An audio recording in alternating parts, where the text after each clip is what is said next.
Hello students, this is Sumit and I am back with the second exercise from set theory from the book Emil Agarwal ICSE Mastering Mathematics Class 6. So as we have discussed set theory in the previous exercise, I will continue and tell you a few things about this exercise before I start with the exercise. So in this exercise we will discuss about the cardinal numbers. So what are cardinal numbers? Suppose I consider a set whose name is C and it is a set of composite numbers less than 20. So the roster form for this would be C is equal to 4, 6, 8, 9, 10, 12 and 15, 16, 18, right? But this is just the roster form. This is just the roster form. Now, if I have to find out how many elements are present in it, I can easily count it and write it down. That is equal to 10, which means the cardinal number for this set is 10. Now, let us consider another set A, which is actually a set of negative natural numbers. So, we know natural number starts from 1, 2, 3 and goes on. So, there are no negative natural numbers possible. So, I can simply write A is equal to and write the symbol for a set without any elements within it, which is also known as a null set or, empty set, right? And what would be the other way of representing it? A is equal to 5. And hence the cardinal number for this set or an empty set is always equal to 0. The next, let's take another example where P is a set of whole numbers. So whole number starts from 0.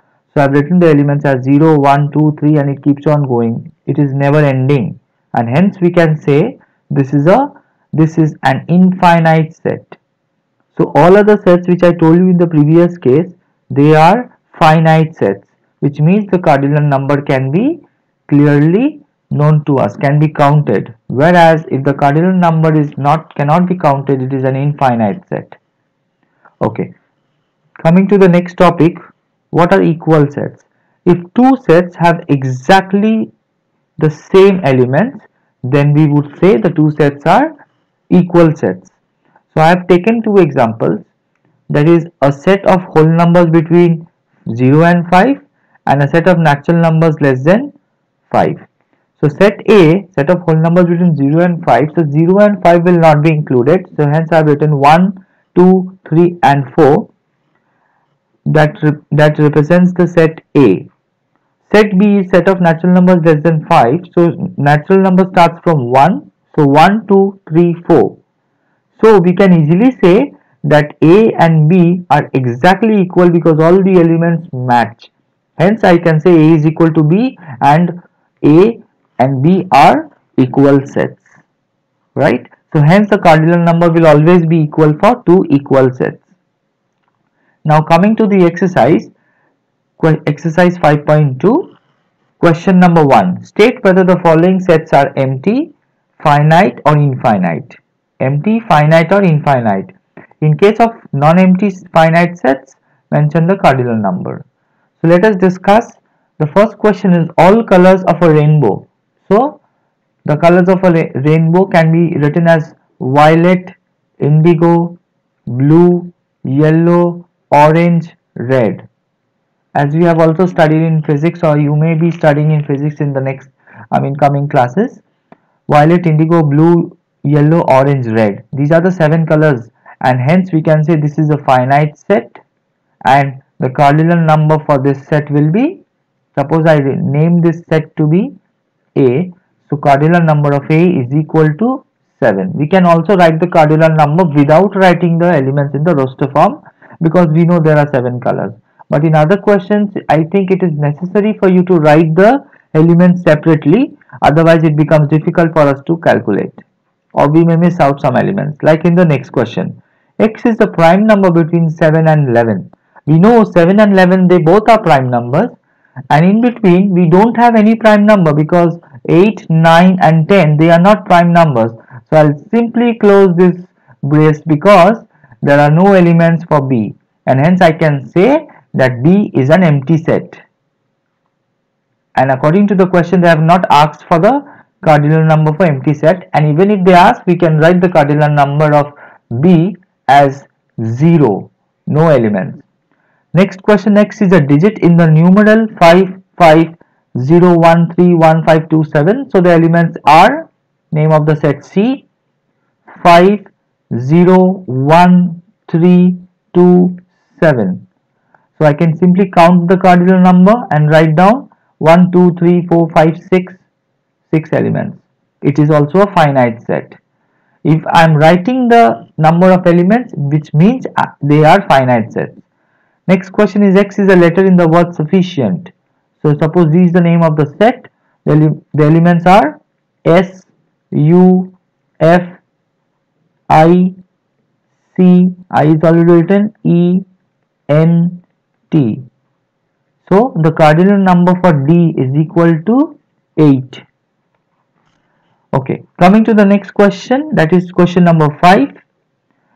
X is a vowel. X is a vowel in the word mathematics. So not all elements, just the vowel. So I'm writing E as the name of the set is equal to A, E, I. I hope that I'm not missing out on anything else. A, E, I. So the cardinal number for E is equal to 3. It is also a finite set. The next is, X is an even whole number and X is less than equal to 20. So even whole numbers less than equal to 20. So X, I can write the name of the set as F is equal to, whole number starts from 0 and they are even according to the question. So 2, 4, 6, 8, 10, 12, 14, 16, 18 and 20 is included. You can also write a few of those even numbers and give dot dot dot up to 18 and 20, but I've written all the elements so that it becomes easy for me to count the number of elements. So I can say the number of elements in the set F is 1, 2, 3, 4, 5, 6, 7, 8, 9, 10, 11. Next question is, X belongs to I, which means X is an integer, and X is in between -2 and 5, where -2 is included but 5 is not included. So what are the elements of this set?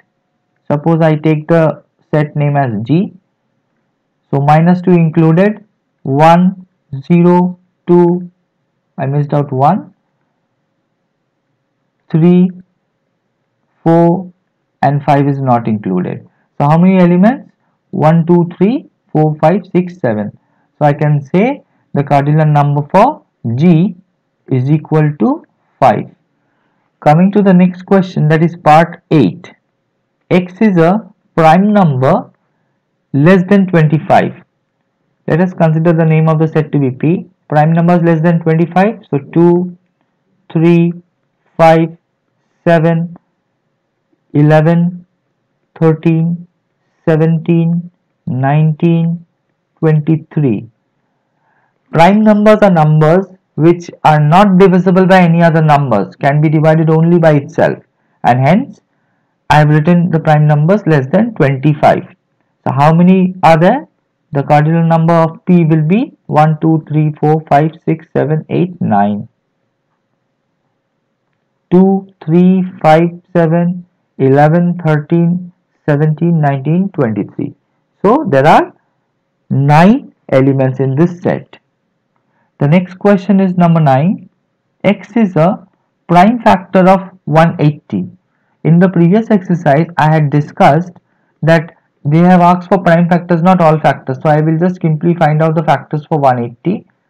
2, then 2 again, 3, 3 and 5. So I will not repeat any factors. So the factors are 2, 3 and 5.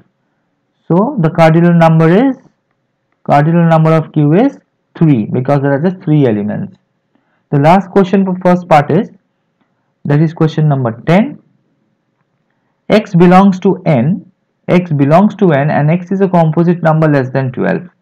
So what are composite numbers? Composite numbers are numbers which are not prime, which means they can be divided by any other number, leaving out 1 and the number itself. So remember, 1 is neither a composite nor a prime number, so composite number starts from 4 because 2 and 3 are already prime numbers. So composite numbers would be 4, 6, 8, 9, 10, 11 is not a composite number and they have written less than 12, so 12 is not included. So the cardinal number of R is equal to 1, 2, 3, 4, 5. I hope I am able to make you understand about the cardinal number. The next question is, state whether the following pair of sets are equal or not. So I have to find out the elements and check whether the elements are exactly equal or not. If the elements are not exactly equal, then I cannot say that they are equal sets even if the number of elements are equal. So question number 2 part 1, A is equal to 2, 4, 6, 8, 10 and B is even natural numbers. So we know even natural numbers are just never ending. So I don't need to write the elements. I can simply continue and write down A not equal to B, right? The next question is 2 part 2. A is 3, 5, 7, 9, 11, 13 and B is odd natural numbers less between 2 and 14. So what are the odd natural numbers between 2 and 14? I think 3, 5, 7, 9, 11 and 13. These are exactly same elements.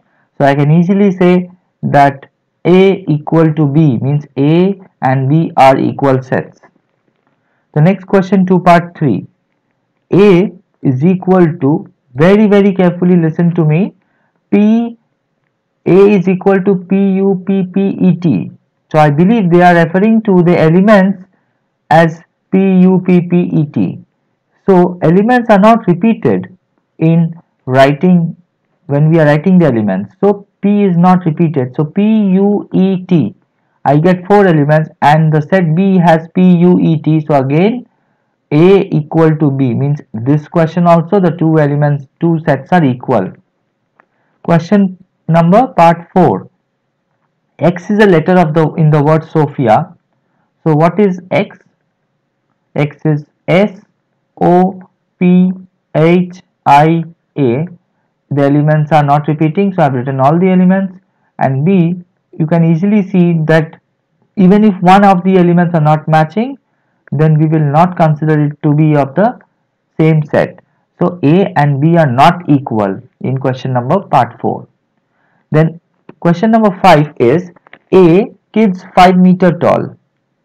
Kids 5 meter tall. Any idea about how much is 5 meter? If we take the height of a room, that is from the floor to the ceiling, it would be approximately 3 meters. So kids 5 meter tall is very impossible, right? Because the maximum height or the tallest person may be a little more than 2 meters. So I can easily say that in question number part 5, A is a null set because there is no such A is a null set because there is no such possibility of kids having being 5 meters tall. Now part B, that is the set B, is a little different.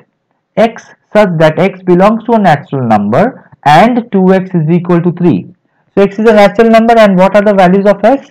Those values of x such that 2x is equal to 3. If you have gone through a little bit of linear equation, you will understand that this can be easily solved as x is equal to 3 by 2. And 3 by 2 is the only value of x that satisfies this equation, and hence, and 3 by 2 is a fraction, not a natural number, so B is also a null set. So we can say two null sets are always equal, so A equal to B in part 5 also. Coming to the last question, that is question number 3. Given that A is equal to 2, 5, 7, 8, 10, and B is 5, 7, 2, X, 10, and A equal to B means that the two sets are equal, which means all the elements should match up. If you carefully observe, 2, 5, 2, 5, 7, 10, 8 is only missing, so definitely the value of X will be 8, which is missing from the elements present in set A. So with this sum we complete the second exercise of set theory from this book, ICSE Mastering Mathematics ML Agarwal. If you have any doubts, you can write it down in the comment section. Please like, subscribe and share with your friends and all those students of class 6 or in class 5 as well, so that they can learn. Thank you. Share your doubts also with me in the comment section. I will definitely reply back. Thank you.